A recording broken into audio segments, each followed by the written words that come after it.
Among the great masters of music, Franz Peter Schubert ranks very high. Some have outdone him in religious humility, others in technical skill, and still others in dramatic force. But above them all, Schubert stands alone in the wonderful directness of his musical language, which speaks alike to the hearers of every social class and nationality. As a songwriter, Schubert was supreme. The technique of singing had been understood for almost 2 centuries, but Schubert was the first to define fully its emotional possibilities and to avoid the lyrical style that had heretofore always been used. It is said that from the beginning to the end of his career, he never penned a phrase simply because it was vocally effective.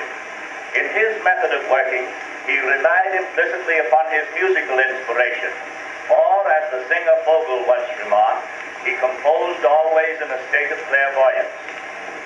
I can give you but the barest outline here of the short and tragic life of the great master, but his career was so crowded with interesting events that you will find it well worth reading in detail. Schubert was born near Vienna on January the 31st, 1797. He came of peasant stock, his father an assistant school teacher, and his mother a cook in domestic service. Of this union, 14 children were born, so that Franz, as you can well imagine, grew up amid surroundings of extreme poverty. Far beyond all his brothers and sisters was Franz musically gifted, and it was by his father and choir master Holzer, a friend of the family, that the boy was first taught. He made rapid progress, of course, and at a very early age began the prolific composing to which he devoted his life.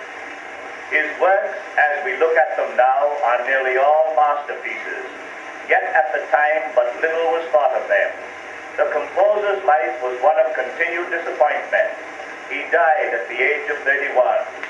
Even during the few short years of his maturity, he was hampered by poverty, discouraged by continued ill health, and his efforts to succeed in a cold, unappreciating world. Yet withal, he has placed his name among the immortals. It is pathetic to realize that when this wonderful genius died, so unrecognized had he been by his contemporaries, that his total worldly effects were appraised at approximately $12, less than 1/10 the amount it cost at that time to procure a decent burial.